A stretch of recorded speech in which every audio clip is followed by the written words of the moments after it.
Bien, cuando leemos el libro de Ruth, hermanos, somos testigos quizás de una de las historias más fascinantes de la Escritura. Una historia que comienza en medio de dolor, de sufrimiento y de amargura en la vida de dos mujeres que parece que no van a tener esperanza en cuanto inicia el relato.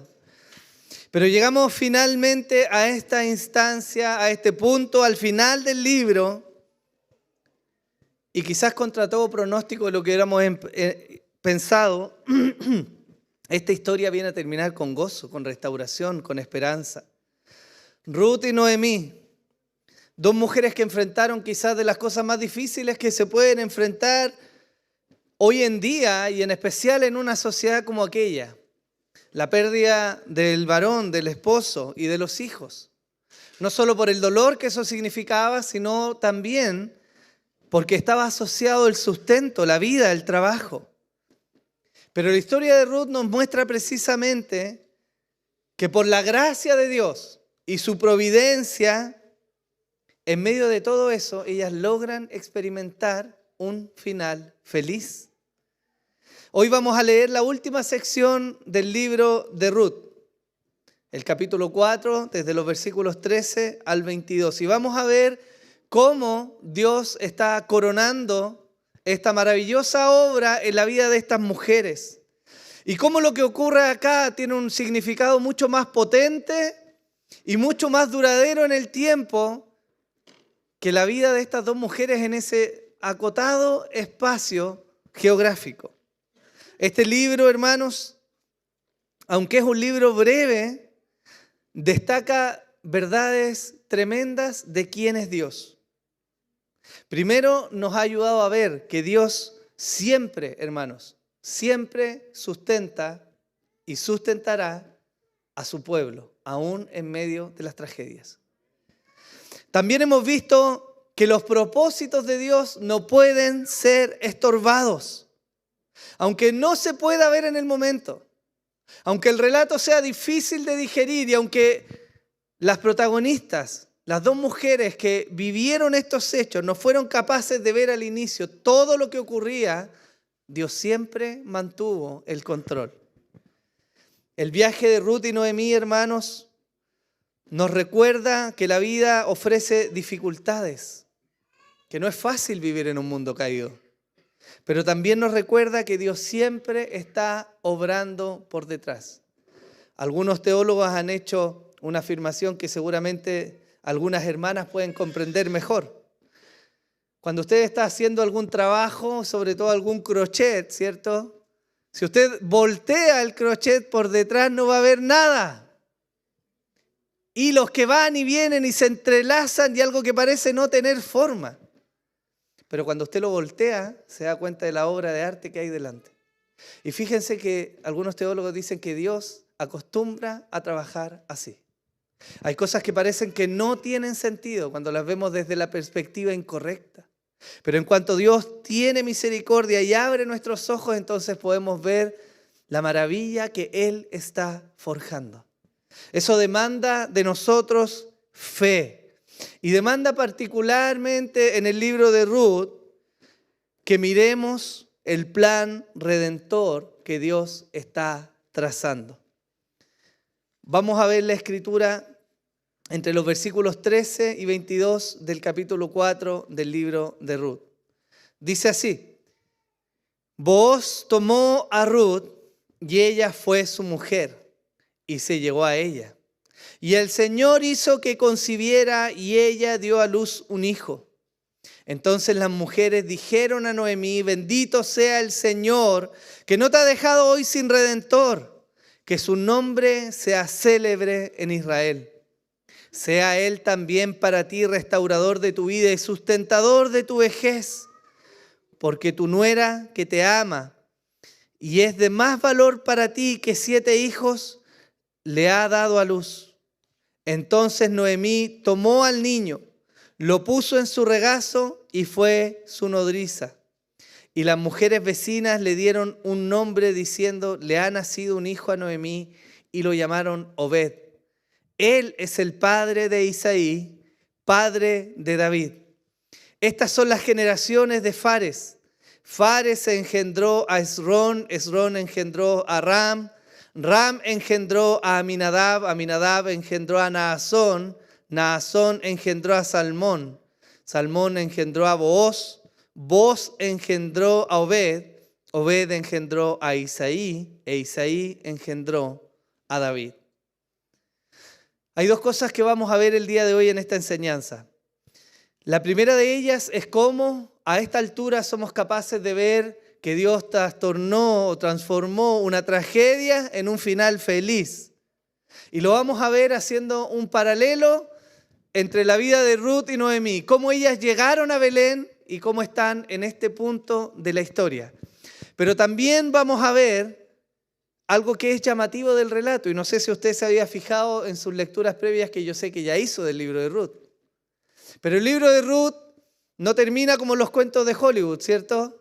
No dice y tuvieron un final feliz, aunque el título de la enseñanza es un final feliz. Pero no termina así.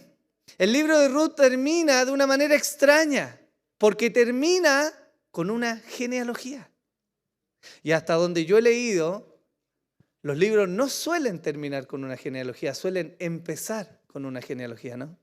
Pero eso tiene algo que decirnos del tenor del libro y de lo que el autor estaba tratando de transmitir a su generación con el libro de Ruth. Vamos primero entonces a ver esta comparativa entre lo que ocurre al inicio y lo que estamos viendo ahora al final.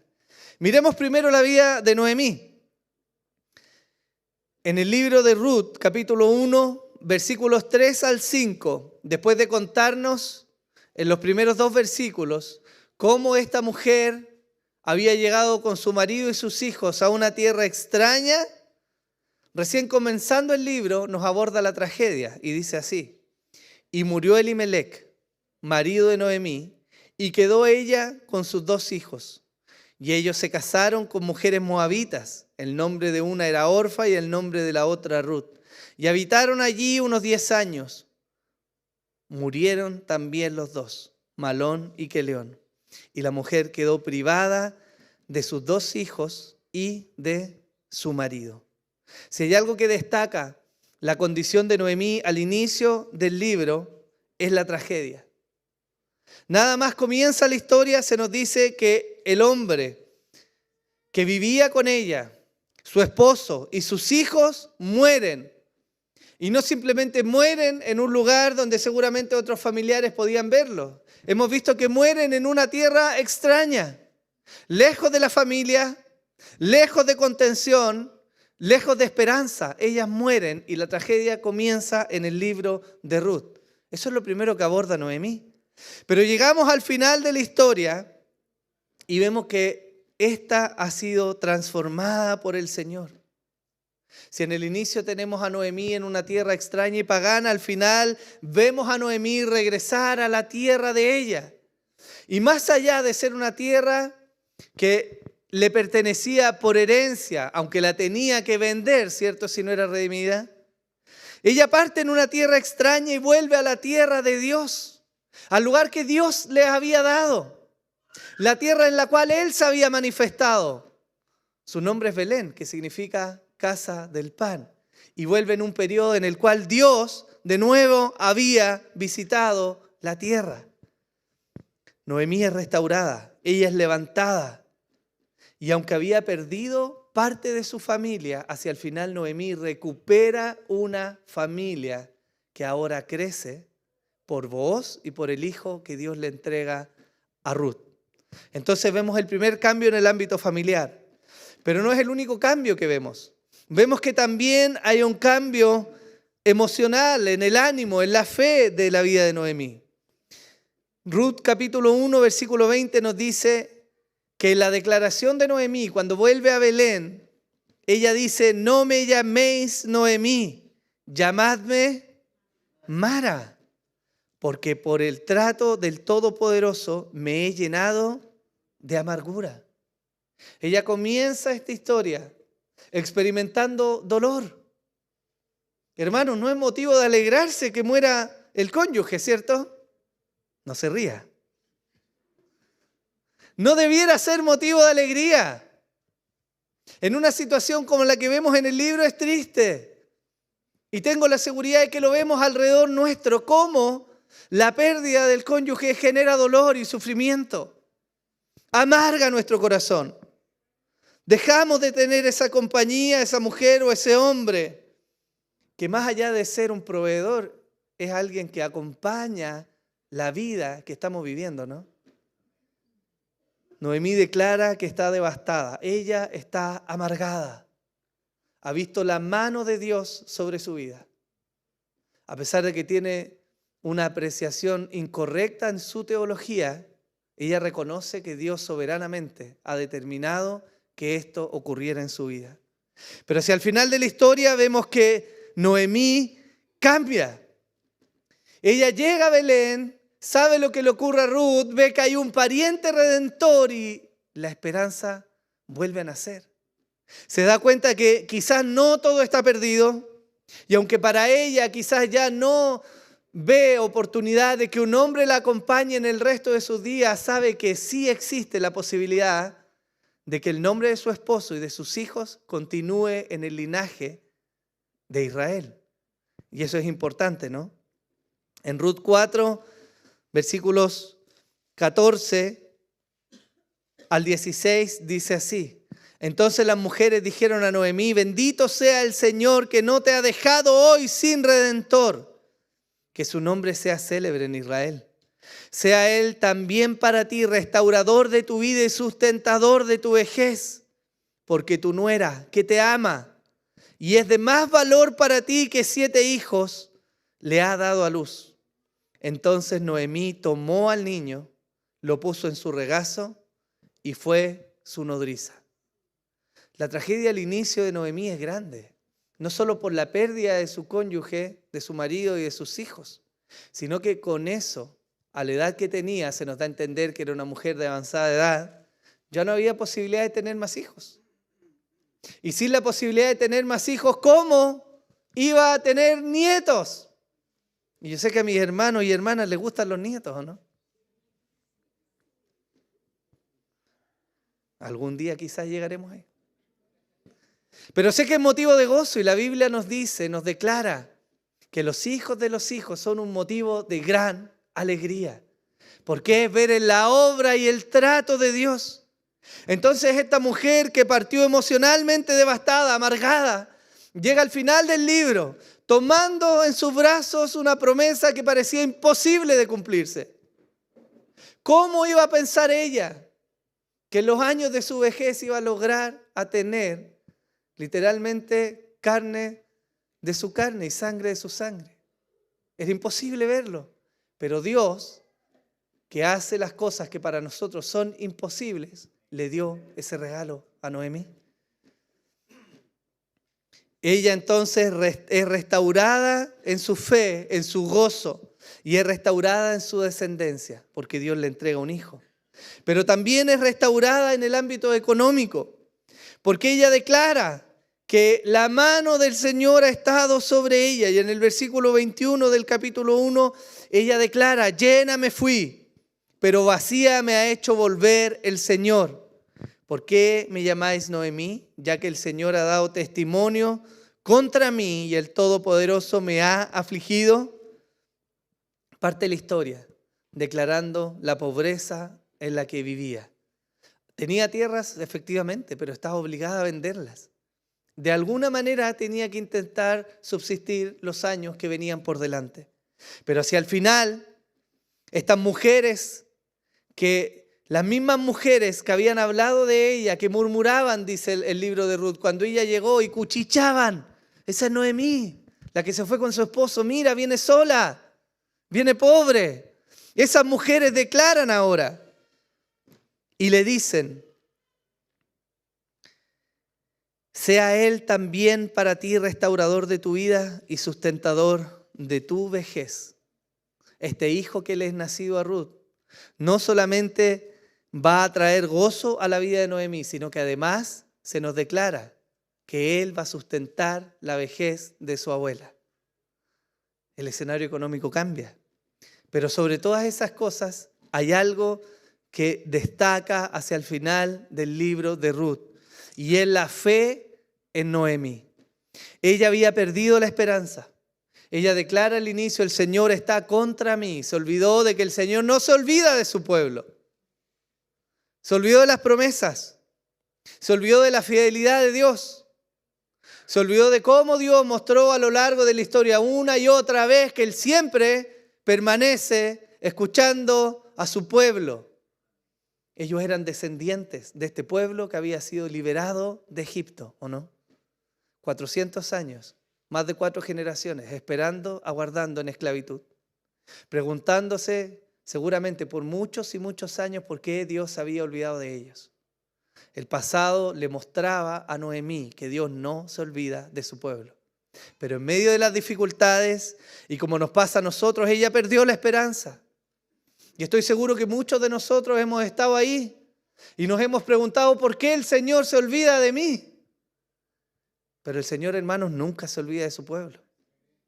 Y ella logra declarar al final que ha de ser restaurada. Las mujeres le dicen: vas a ser restaurada. Toma en sus brazos, ni siquiera es la promesa de algo que iba a venir. Ella logra ver y tocar y palpar el cumplimiento de la promesa, que es el cuidado de Dios para con su pueblo. ¿Cómo terminó la fe de Noemí? ¿Abajo? Ella terminó viendo la gloria de Dios en su vida. Y es cierto que aunque eso no quitó el dolor de haber perdido a sus hijos y a su marido, el gozo fue mayor al final.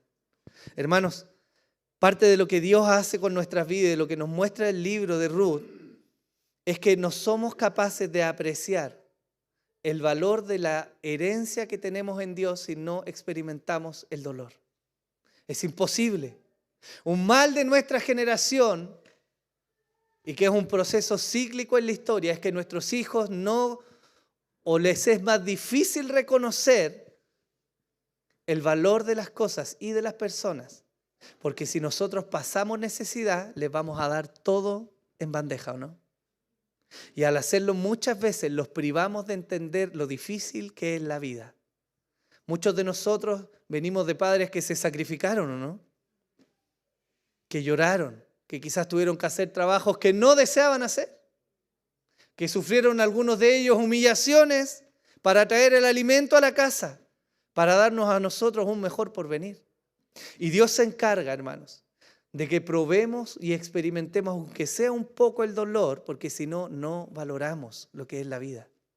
Por lo tanto, me atrevo a decir con toda seguridad que el estado de Noemí fue mejor al final. Aunque no recuperó todo, fue mejor al final porque experimentó el hecho de que Dios cuidó de ella. Amén. Pasó de la tragedia a la bendición, de la incertidumbre a la certeza, de la amargura al gozo, y ella fue restaurada. Pero no es la única mujer en la historia que sufrió estos cambios, porque la vida de Ruth también tiene contrastes que son dignos de destacar a esta altura del libro. En el ámbito familiar, se nos dice que el libro de Ruth inicia cuando ella pierde a su esposo.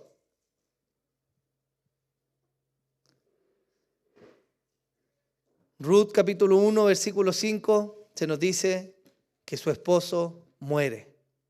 Era joven.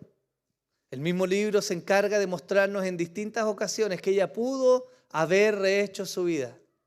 Sin embargo, se privó de eso por amor a su suegra, ¿no? ¡Cuánto amor! Y llega al final del libro y ahora no solo recupera un esposo, sino que recupera también un descendiente. Y esa es una historia maravillosa. Si bien el libro no nos dice que Ruth era estéril, es fácil inferir que así era, porque no había tenido hijos con este hombre en toda su vida en Moab. Más de 10 años habían pasado. Ellas se vuelven cuando tienen esta tragedia y ella no había podido tener hijos. Por lo tanto, el estado familiar de Ruth al final del libro es mayor. No solo recupera un marido, sino que también Dios le permite tener descendencia. Y es una muestra palpable para ella de que la gracia de Dios había sido derramada sobre su vida. Ruth también experimenta al inicio del libro un momento difícil al tener que dejar su tierra, porque ella pierde a su esposo y también pierde su tierra. Se aleja de su familia, de sus parientes y del lugar en el cual seguramente podía ser contenida y se sentía familiar. Y se atreve a dejar esa tierra e ir a una tierra de otras costumbres, con otra forma de vivir, con otra forma de vestir, con otros parámetros, con otro tipo de personas. Quizás sabiendo que en el contexto cultural los israelitas no se llevaban bien con los moabitas por la historia que había detrás. Pero ella abandona su tierra y abandona su nación para decirle a Noemí: tu tierra será mi tierra, tu Dios será mi Dios, donde tú vayas, yo voy a ir. Y hacia el final recibe la restauración en términos de que no solamente está ahora en esta tierra que es Belén, no solamente recibe un esposo, sino que ahora es hecha parte del pueblo de Dios. Y ella es restaurada en su nacionalidad, también en su descendencia, porque parte sin hijos y llega a tener hijos. También en su economía, porque parte en pobreza y termina viviendo de una manera abundante. El libro de Ruth nos muestra que Booz era un hombre rico, ¿o no? Y esas riquezas ahora pasan a ser de Ruth. Por lo tanto, fíjense todos los contrastes que nosotros tenemos entre el inicio y el final del libro. Y hay algo que quiero destacar, que no es un contraste, sino por el contrario, es algo que se mantiene a lo largo del libro. Pero quiero destacarlo porque es algo que Dios bendice, y es la lealtad de Ruth. El libro comienza en medio de todos estos contrastes y nos dice que ella se mantiene leal a su suegra Noemí. No la va a abandonar. No en medio de toda esa tragedia. Ella permanece leal. Y hacia el final del libro vemos que en por lo menos 2 ocasiones Booz le dice a Ruth: he oído lo que has hecho con tu suegra. ¿Cómo has permanecido fiel? Y esa lealtad, hermanos míos, viene a ser premiada por Dios. El libro no solo nos habla de que este Dios que transforma las tragedias en esperanza, sino que también bendice cuando hay lealtad en nosotros. Amén. Aquella moabita y extranjera es ahora introducida entonces al pueblo de Dios. Ella ha pasado de la viudez al matrimonio nuevamente, de la infertilidad con seguridad al nacimiento de un hijo, de perder su tierra a ganar una mejor, de la pobreza a la riqueza y de ser una mujer ordinaria, en términos de ser una mujer común en medio de esta tierra, a estar ahora en los registros más importantes que hay en toda la Biblia. Porque de todas las genealogías que se nombran, de todo lo que la Biblia menciona, no hay una tan importante como la genealogía en la cual Dios le insertó. Esa es una maravilla, hermanos. Y esto es algo que vemos en el libro de Ruth. Dios, por mucho que a nosotros nos parezca a veces ser un Dios lejano, es al contrario un Dios cercano. Él está presente en la vida de su pueblo. Él está aguardando el momento propicio para mostrar lo que Él ya ha venido haciendo. Él no está armando un plan B en el camino. No está pensando en cómo inventar algo para transformar esta tragedia en algo bueno. Él ha determinado el camino que iban a recorrer ellas y el punto en el cual iban a entender la bendición que Dios les estaba dando. Hermanos, esto debiera animar nuestros corazones y nos debiera llevar a tener fe en lo que Dios está haciendo. Porque Ruth viene a ser del pueblo siendo una extranjera, hermanos. ¿No nos enseña este libro acaso a humillar la soberbia y el orgullo con el cual nos levantamos a veces delante de Dios? Hermanos, a veces le exigimos al Señor como si Él debiera darnos algo. Y no hay nada más errado en la vida del Evangelio que intentar forzar a Dios a que nos dé algo que no merecemos. La vida de las personas que tenemos alrededor ha sido un regalo de Dios. La salud que tenemos, las posesiones que tenemos, los amigos, hermanos, familia, todo nos ha sido dado como un regalo de Dios. Cuando usted recibe un regalo, Me imagino que no es como esos niñitos malcriados de hoy día, ¿cierto? Que dicen, no me gustó, yo quería otra cosa, ¿no? Cuando uno recibe un regalo, uno lo toma con humildad, ¿o no? Que es diferente a cuando nosotros trabajamos y nos ganamos algo, ¿no?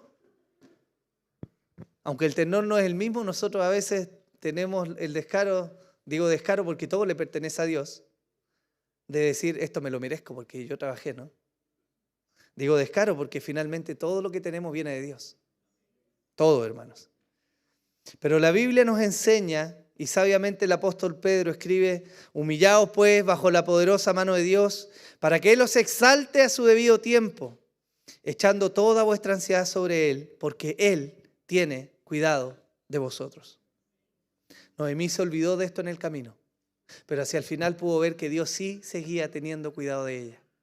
Nunca la había abandonado, nunca la había dejado, y ahora ella estaba gozando de la bendición del Señor.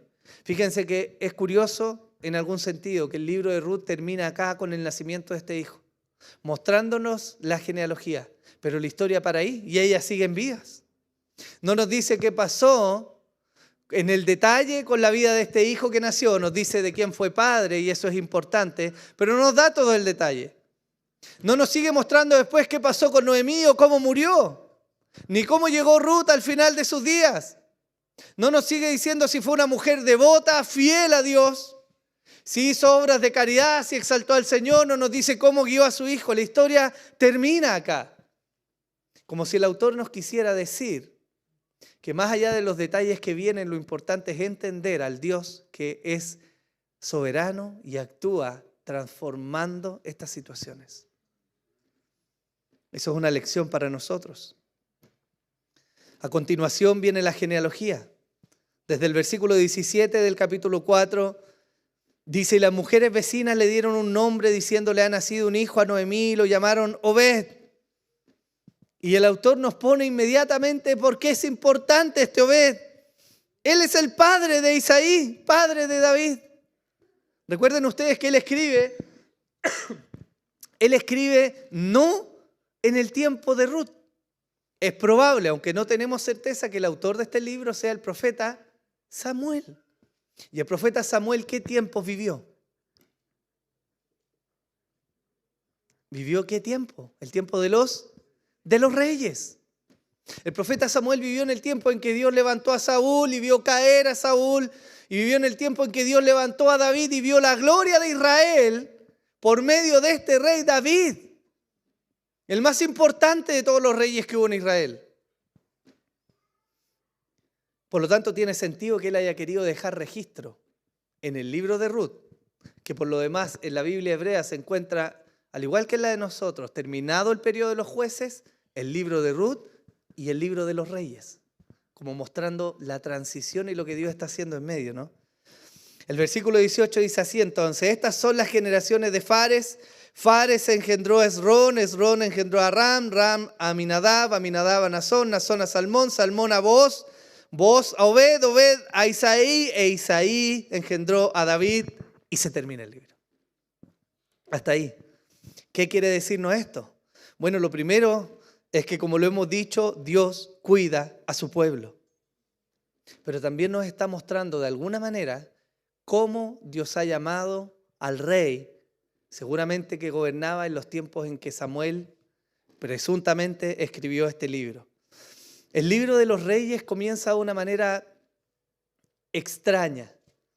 Extraña porque el pueblo venía de un momento difícil en la historia, donde moralmente estaba decaído, donde, como bien dice el libro de Jueces, cada uno hacía lo que bien le parecía. Y había un sacerdote que se llamaba Elí, un hombre corrupto, que no amaba seguramente como debía al Señor y había criado mal a sus hijos. Y el pueblo viene ante este hombre y le dice que quieren rey, ante el profeta Samuel. Y les pide el pueblo que levante un rey como tienen los demás pueblos de la tierra, porque veían la decadencia moral. Y Dios les levanta un rey.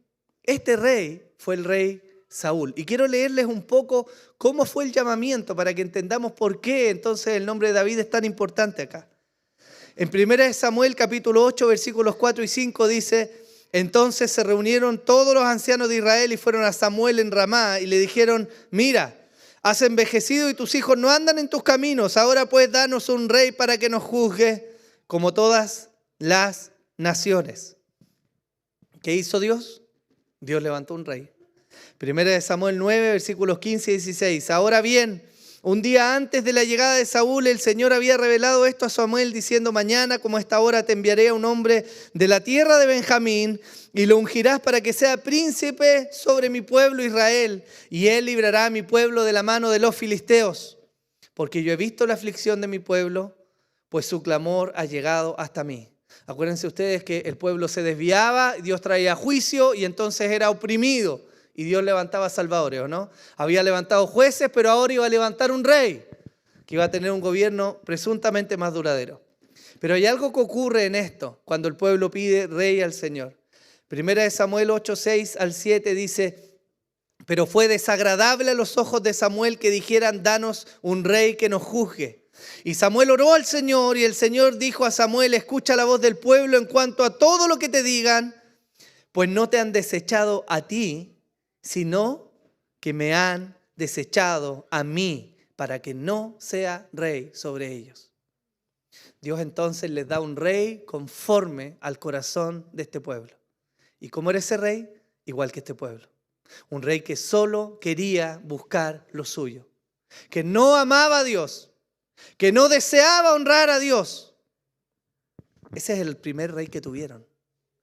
Y en la historia aparece otro rey que sucede a este rey Saúl. Y hago la conexión con la genealogía. Porque a diferencia de lo que pasó con Saúl, donde el pueblo pidió un rey y Dios les dio un rey, vemos que la genealogía nos muestra que la génesis de David no viene sino por la providencia de Dios.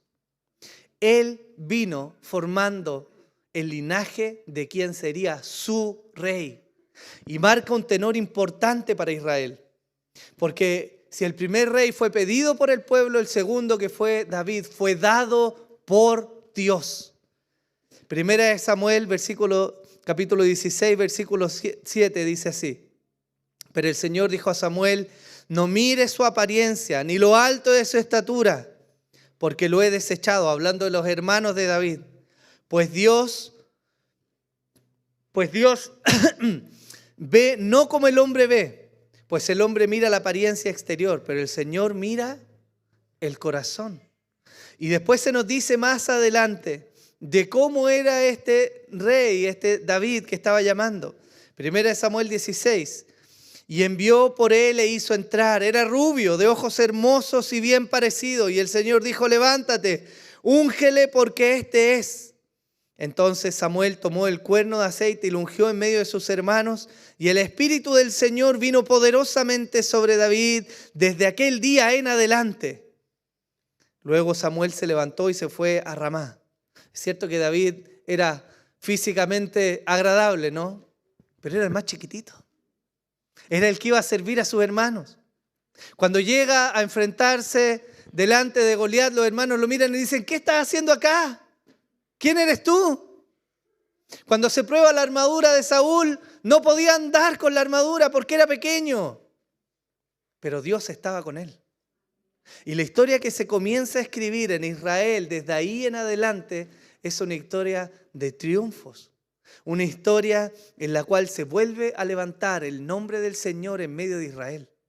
Si hay algo que David procuró fue levantar el nombre de Dios en Israel. A pesar de todos sus errores y de todas sus fallas y de todas las guerras y las luchas y la sangre que se derramó en su reinado, Dios termina diciendo algo hermoso de él. Hechos 13, versículo 22 dice: después de quitarlo, les levantó por rey a David, del cual Dios también testificó y dijo: he hallado a David, hijo de Isaí, un hombre conforme a mi corazón, que hará toda mi voluntad. Yo sé que usted está pensando en David y dice: es raro, ¿no? Pero a pesar de las fallas de David, era un hombre que amaba al Señor. Y Dios se goza en este tipo de hombres. El asunto, hermanos, es que el autor de Ruth está mostrando cómo guió Dios todos los acontecimientos para que este David llegara a existir. Fíjense que el libro de Ruth termina con una genealogía y el Evangelio de Mateo comienza con una genealogía. Y el Evangelio de Mateo expande la historia desde David hasta los tiempos de Jesús. Mateo 1, versículos 1 al 16 dice: libro de la genealogía de Jesucristo, hijo de David, hijo de Abraham. Abraham engendró a Isaac, Isaac a Jacob y Jacob a Judá y a sus hermanos. Fíjese el primer detalle. Las genealogías solían incluir solamente los nombres de los varones. No se nombraban las mujeres en las genealogías en la época de Israel.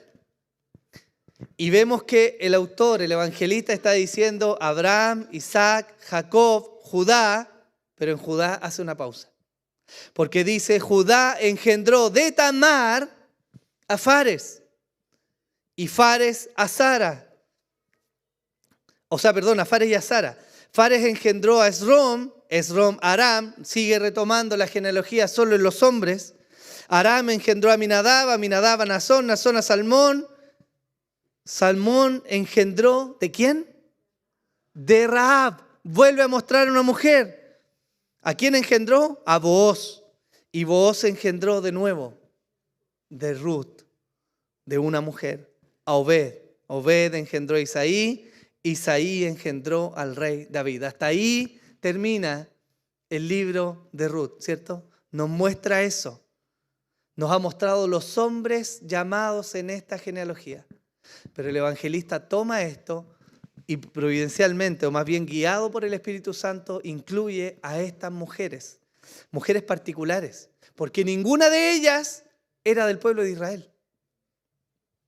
Tamar era cananea, Rahab era de Jericó y Ruth era de Moab. Y continúa el autor.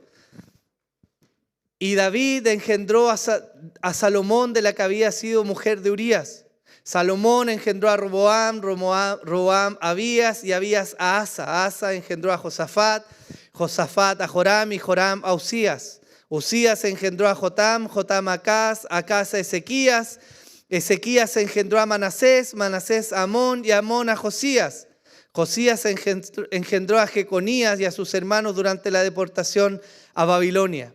Después de la deportación a Babilonia, Jeconías engendró a Salatiel y Salatiel a Zorobabel. Zorobabel engendró a Abiud, Abiud a Eliakim, Eliakim a Azor, Azor a Sadoc, Sadoc a Akim, Akim a Eliud.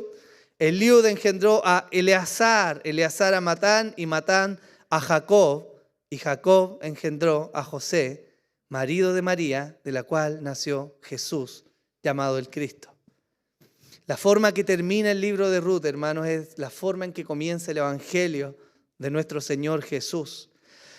Y esto es importante porque nos ayuda a ver que en el plan de Dios estuvo siempre el compromiso de salvar y extender la gracia no solo a Israel. Hermanos, ¿podría Dios haber llamado solo mujeres de Israel? Sí.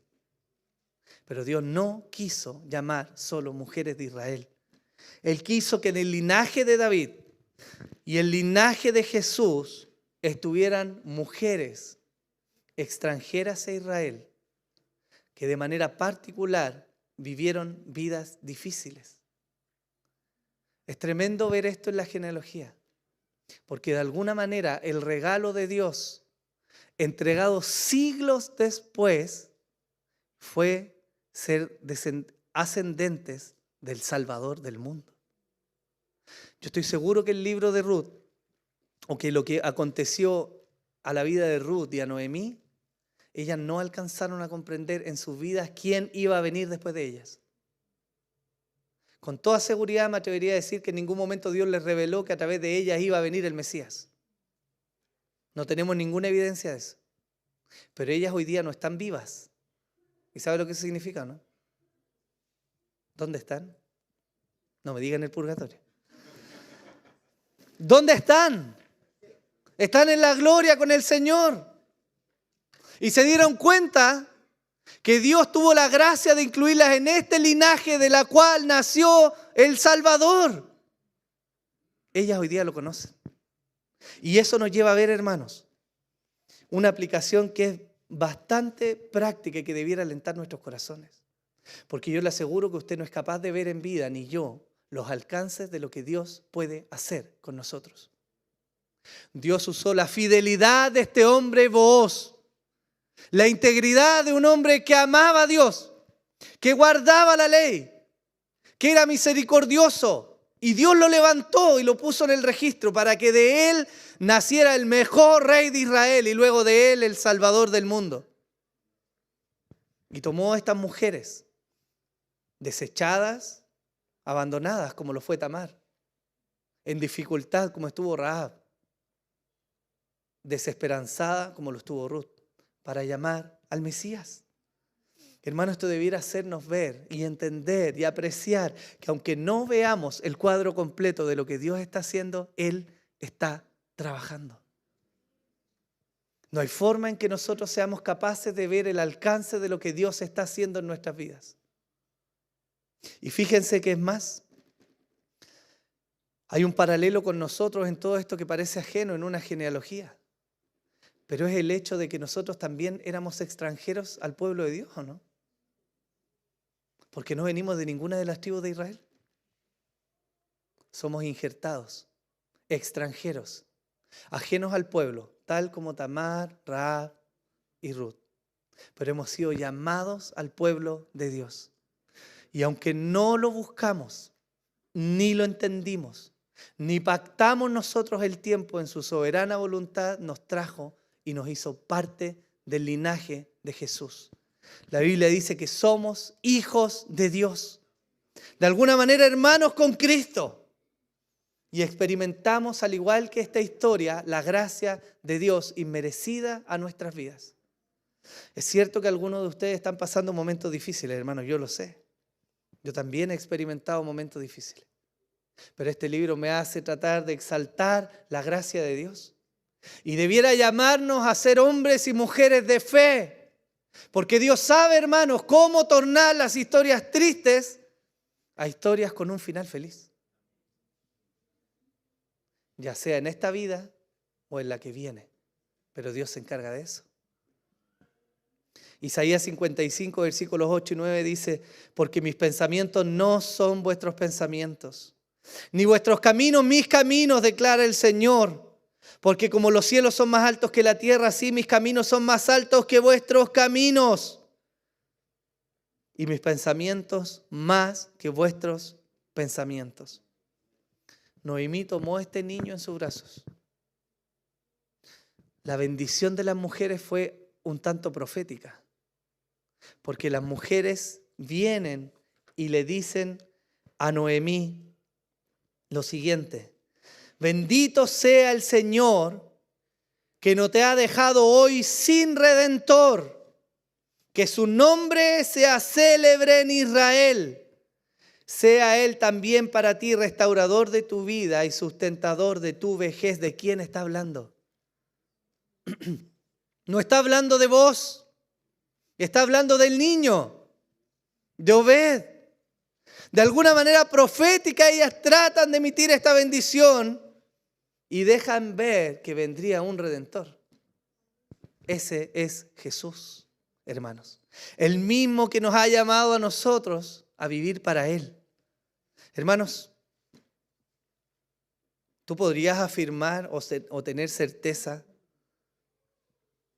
respecto a lo que Dios va a hacer con tus hijos? ¿Acaso sabemos si de nuestra descendencia se va a levantar un hombre piadoso, una mujer piadosa que pueda impactar nuestra nación? ¿Sabemos si los hijos de nuestros hijos quizás van a lograr ver al Señor cuando Él venga y no van a experimentar la muerte? ¿Sabemos cuántos corazones van a poder ser restaurados, consolados, animados o fortalecidos a través de la vida de la descendencia de nuestros hijos? La respuesta a todas estas preguntas es no, hermanos. No lo sabemos. Pero el libro de Ruth nos muestra lo que Dios es capaz de hacer. Y nos pone en dos escenarios hoy día. Me atrevería a decir que es más difícil hoy día para nosotros, pero hay mayor esperanza. Porque podríamos haber estado ajenos en el mundo, alejados de la vida de Dios como lo estuvimos en algún momento. Y quizás alguno de ustedes hoy día esté así. Quizás para algunos de ustedes hoy día Dios no sea más que un concepto, algo que se acostumbraron a hacer porque la mamá los traía a la iglesia. Y Dios está ahí, sí, los domingos, de repente oro, alejado de mi vida. Y mi invitación sería hoy día, hermano o hermana, a que no dejes pasar la oportunidad que Dios te da y te vuelvas de todo corazón a Él. Porque no hay medias tintas en el Evangelio. Y la gracia de Dios se ha derramado y se ha manifestado. Eso para los que están afuera. Pero para los que están adentro, debiéramos apuntar a ser hombres y mujeres como lo fueron vos, íntegros, amantes de Dios, fieles, fervientes en nuestro amor. Porque aunque Ruth venía de afuera y Dios la trajo y la bendijo, también bendijo la fidelidad y la integridad de vos. Porque Él aparece como padre del mejor rey de Israel y aparece en la línea de la descendencia del Mesías. Él, que fue un hombre íntegro, fiel, que me atrevería a decir, aunque el libro no lo dice, con seguridad enseñó a sus hijos y a su nieto, el padre de David. Por lo tanto, de los que están afuera Dios se encargará. De los que están afuera hoy día, Dios los llama a arrepentirse y a volverse al Señor. Pero de los que están adentro, Dios exige de nosotros fidelidad y gracia. No tentemos al Señor, hermanos. No pensemos que viviendo a medias tintas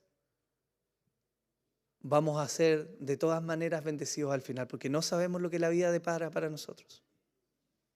Y puede ser que tengamos que experimentar el dolor, que sería el mejor de los casos, para volvernos al Señor. Porque el peor de los casos, hermano, no es experimentar el dolor. El peor de los casos es que Dios te deje ir en tu vida.